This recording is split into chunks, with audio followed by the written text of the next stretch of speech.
नमस्ते एवरीवन। आप में से बहुत सारे लोगों के मुझे ऐसे डीएम्स आते हैं और कुछ लोगों के कमेंट्स भी आते हैं कि मयूरिका आपके वीडियोस के सोर्स क्या हैं। ये पूरा वीडियो इसी पे बेस्ड होने वाला है कि मेरे वीडियोस के सोर्स क्या होते हैं।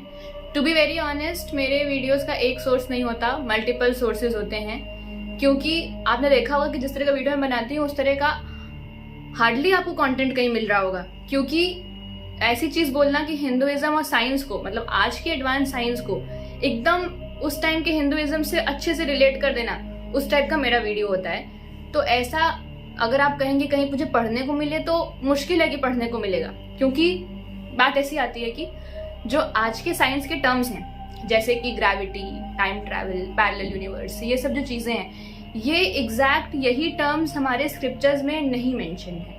क्योंकि स्क्रिप्चर्स की जो भाषा है वो या तो संस्कृत, देवनागरी, या जो भी भाषा है ये अलग है जो आज का भाषा है उससे।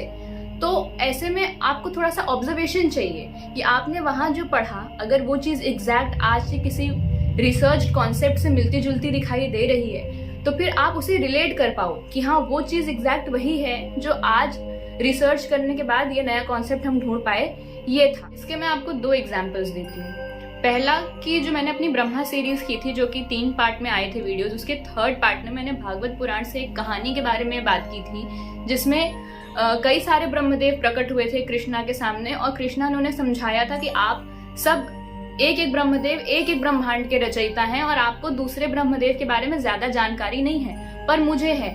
अब आज से 100 साल पहले अगर हम इसी कहानी को पढ़ने बैठे तो ये बोलना कि एक ब्रह्मांड नहीं, बहुत सारे ब्रह्मांड हैं और बहुत सारे ब्रह्मदेव हैं, बोलने में ही ऐसा लगता है कि आपने आप आपके मुंह से निकल जाएगा कि ये तो मिथ्या है। बट आज के टाइम पे जब साइंटिस्ट पैरेलल यूनिवर्स की बात करते हैं तब ये वाला कॉन्सेप्ट, अलग अलग ब्रह्मदेव, अलग अलग ब्रह्मांड कॉन्सेप्ट बहुत आराम से इस चीज से रिलेट हो जाता है कि पैरेलल यूनिवर्स ही था वो जिसकी उस समय कृष्णा बात कर रहे थे, और हम उसे अब, मतलब साइंस उसे अब खोज पाया है, बट स्क्रिप्चर्स में ये पहले से ही मेंशन था। तो अगर आज से 100 साल पहले वाला आदमी यही कहानी पढ़े और इसको माइथोलॉजी बोल दे तो इसमें कोई बड़ी बात नहीं। उसने कभी पैरेलल यूनिवर्स नहीं देखा, उसने इस ब्रह्मांड को ही अच्छे से नहीं देखा, तो वो पैरेलल यूनिवर्स कैसे समझ पाएगा कि क्या होता।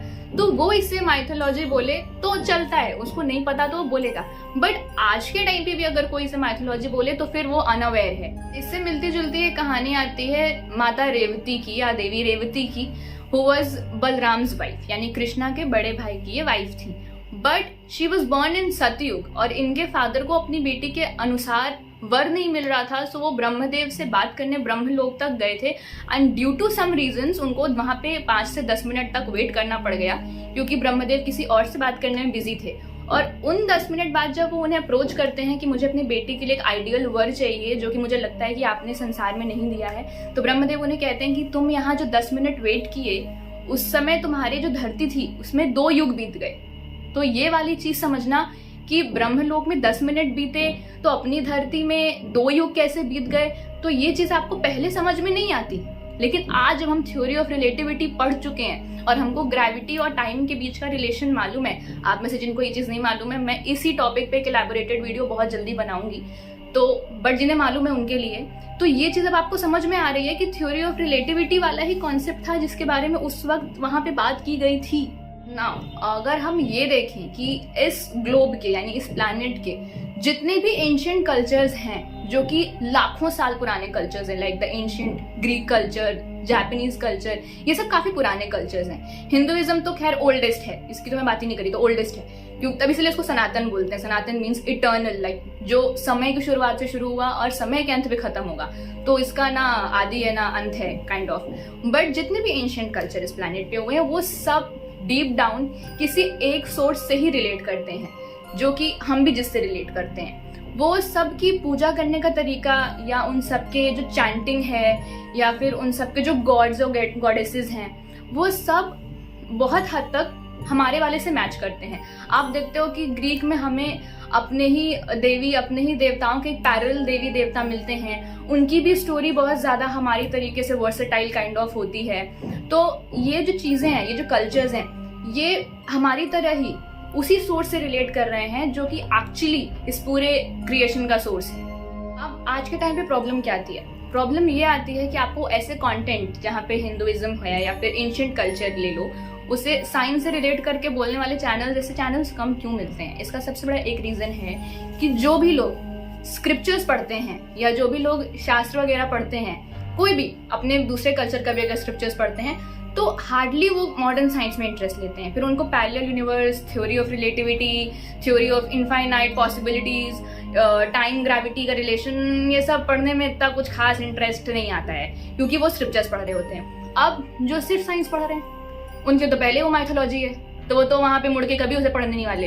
ऐसे में ये दो चीजें यानी कि साइंस और फेथ, मैं कुछ टाइम के लिए फेथ कह देती हूँ, ऐसे में ये दो चीजें कि साइंस और फेथ जो कि एक्चुअली एक ही चीज है, वो कभी आपस में रिलेट ही नहीं हो पाते। कभी कोई बोल ही नहीं पाता कि ये दोनों चीजें एग्जैक्टली एक हैं। ये लोग एक अलग ही स्ट्रीम बनाते हैं कि जो फेथ फॉलो कर रहे हैं उनकी एक अलग स्ट्रीम है, जो साइंस फॉलो कर रहे हैं उसकी एक अलग स्ट्रीम है। इसके चलते क्या होता है कि कोई भी रिचुअल होता है तो सब कहते हैं कि मैं तो साइंटिफिक चीजों में बिलीव करता, ये सब रिचुअल्स नहीं। उस रिचुअल के पीछे की साइंस ही नहीं देखी, बस मैं तो साइंस से बिलीव करता। कौन सी साइंस से बिलीव करते हैं अगर आप उसके पीछे की साइंस नहीं देख रहे? तो 2012-13 के लगभग मुझे एकदम से ये सब एडवांस्ड साइंस के जितने भी कॉन्सेप्ट्स होते हैं, पैरेलल यूनिवर्स, मल्टीवर्स और एस्ट्रोनॉमी पढ़ने में मुझे बहुत इंटरेस्ट आ गया था। ब्लैक होल्स के बारे में जानना, जिसके थ्रू मैंने ग्रेविटी और टाइम के रिलेशन के बारे में जानने की कोशिश की, जो कि मेरे लिए बहुत टफ हो गया था समझना, क्योंकि वो एक्चुअली काफी टफ है। जब आप उसे पहली बार पढ़ने जाएंगे तो आपको समझ में नहीं आएगा कि ये कौन सा रिलेशन समझाने की कोशिश कर रहे हैं, पर अगर आप उसे थोड़ा एग्जाम्पल वाइज समझने की कोशिश करोगे तब वो समझ में आएगा। तो उस टाइम मैं एक ऐसी किड थी जिसको सबकी तरह, जैसे आज के नॉर्मल बच्चे होते हैं उनकी तरह, हिंदुइज्म के किसी भी रिचुअल में कुछ खास इंटरेस्ट नहीं था। मुझे वो सब एकदम नॉन साइंटिफिक लगते थे। मुझे भी लगता था पत्थर की पूजा क्यों करते हैं, क्या ही सेंस है इसका, तब नहीं मालूम था मुझे। तो मुझे लगता था कि ये सब जो कर रहे हैं ना सब ऐसे ही फालतू, ऐसा बकवास है, कुछ भी रियल नहीं है।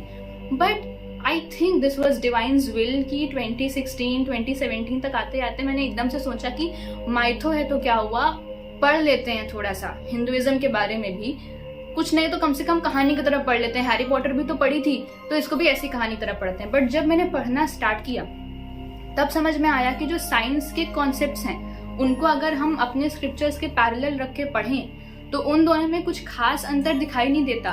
और फिर ये रियलाइज करना कि ये सारी बातें जो इसमें लिखी हुई हैं ये आज की लिखी नहीं है, ये आज से कई हजारों साल पहले लिखी गई थी। तो तब के टाइम पे वो चीजें लिख देना जो आज के टाइम पे डिस्कवर करना इतना मुश्किल हो रहा है, आज के टाइम पे हम उसको अच्छे से समझ नहीं पा रहे हैं, और वो एग्जैक्ट बिल्कुल वैसे ही सब पहले ही लिख दी गई थी, तो ये सब बेसलेस नहीं हो सकता है। ये सब जरूर एकदम सही ही लिखा गया होगा, कहीं से कोई देख के आया होगा तभी उसने लिखा होगा।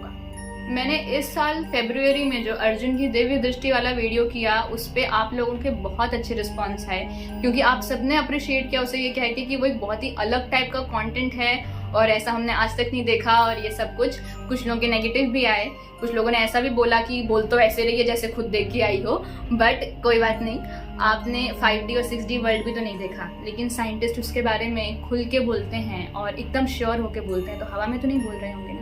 कुछ चीजें ऐसी हैं जो हम नहीं देख सकते, ये बात आपको अब समझ लेनी चाहिए कि हम इस छोटी सी दुनिया में रह के भगवान की बहुत सारी ऐसी मिस्ट्रीज है जिन्हें सॉल्व नहीं कर सकते और करने की कोई जरूरत नहीं है, लेकिन ऑब्जर्व तो कर सकते हो, आप उसे समझने की कोशिश तो कर सकते हो। समझ में नहीं आ रहा तो भी, मैंने अपने निधि वन वाले वीडियो के सेकंड पार्ट में जब ये कहा कि मैं कुंडलिनी एनर्जी को उस चीज के साथ रिलेट कर रही हूँ, तो मैंने ये भी कहा था कि मैं इस चीज को लेकर श्योर नहीं हूँ, बट ये दोनों चीजें आपस में बहुत मैच कर रही हैं, दोनों के सिम्टम्स बहुत मैच कर रहे हैं, इसलिए मैं इन दोनों को रिलेट कर रही हूँ। तो अगर आप ऑब्जर्व कर पा रहे हो और आपको लग रहा है कि ये चीजें मैच कर रही हैं, तो उनको बोलने में, उनको दुनिया तक पहुंचाने में कोई तकलीफ नहीं है। और वैसे भी एज ह्यूमंस हम अपना दिमाग बहुत सारी फालतू चीजों में लगा देते हैं, कभी अच्छी चीजों में नहीं लगाते।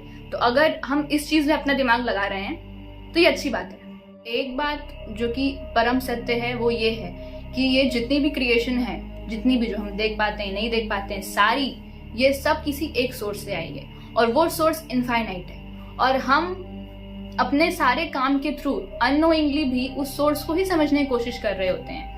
और उस सोर्स को जानने का कोई एक फिक्स तरीका भी नहीं है, हर किसी का अपना एक अलग तरीका हो सकता है उस सोर्स को समझने का। कोई उस सोर्स को मोक्ष कहता है, कोई उसे ईश्वर कहता है, बट वो है तो एक ही सोर्स। तो ये सब चीजें, ये सब सारी मिस्ट्रीज, ये सब सारा हिंदुइज्म, एंशिएंट कल्चर और साइंस, ये सब चीजें एट द एंड आके एक बन जाती हैं। तो इसे एक ही नजर से देखना, इसे एक ही तरह समझना, मेरे चैनल का मेन मोटिव ये है कि आप फेथ और साइंस को अलग नजर से ना देखें। ये एक है और ये सच है। तो ये मेरे चैनल का मोटिव है और सोर्स मेरी ऑब्जर्वेशन है मोस्ट ऑफ द टाइम्स। और मैं अगर नहीं होगा तो मैं कई सारे वीडियो में अपने सोर्स सब मेंशन भी किया करूंगी कि ये मैंने यहाँ पढ़ा था और वो वहाँ पढ़ा था और अब ये दोनों एकदम सेम लग रहे हैं, ताकि आपको समझ में आ जाए। तो आज के लिए बस इतना ही।